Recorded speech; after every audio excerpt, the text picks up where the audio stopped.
এরকম জামাতও ওইরকম একটা দলের নাম মনে হয়। আলহামদুলিল্লাহ আপনাদের বুঝটা ভালো আছে। তার কারণ Jamaat Islami is not a major political organization but an Islamic movement. Jamaat শুধু রাজনৈতিক সংগঠন না, এটি একটি আল্লাহর জমিনে আল্লাহর দ্বীন কায়েমের ইসলামী আন্দোলন, যারা মানুষদেরকে ইসলামের দিকে আহ্বান জানায়। যে we call you to the teaching of Islam, to the rules of Islam, to the way of Islam, to the guidance of Islam. If this means politics to you, then this is our politics. যাদের কাজ হচ্ছে মানুষদেরকে ইসলামের দিকে আহ্বান করা, ইসলামের অন্যান্য বিধানাবলীর দিকে আহ্বান করা, ইসলামের গাইডের দিকে, দিক নির্দেশনার দিকে আহ্বান করা। আর এটা বললে যদি বলে কেউ যে এটা কি রাজনীতি, তাহলে আমরা বলি যে এটাই আমাদের রাজনীতি।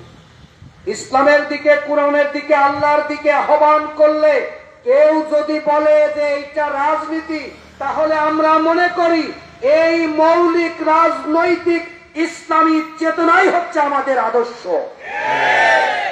এটার নাম হচ্ছে জামাত ইসলামী বাংলাদেশ। জামাত ইসলামী বাংলাদেশ এই দেশে ইসলামের কথা বলে।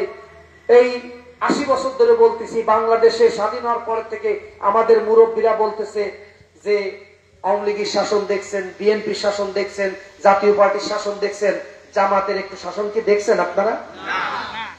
দেখছেন?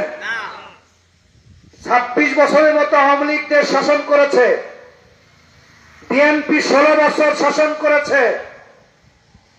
কয় বছর হয়? 26 আর 16, আর 9 বছর এরশাদ সরকার শাসন করেছে। এর মাঝখানে আরো ছোটখাটো ঘটনা ঘটছে।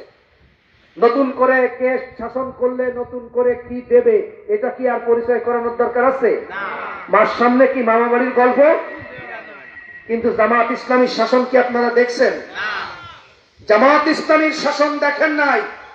আমরা বাংলাদেশের 18 কোটি মানুষকে আজকে একটাই আহ্বান, আমাদের জামাতের শাসন দেখার সুযোগ আপনাদের হয়নি।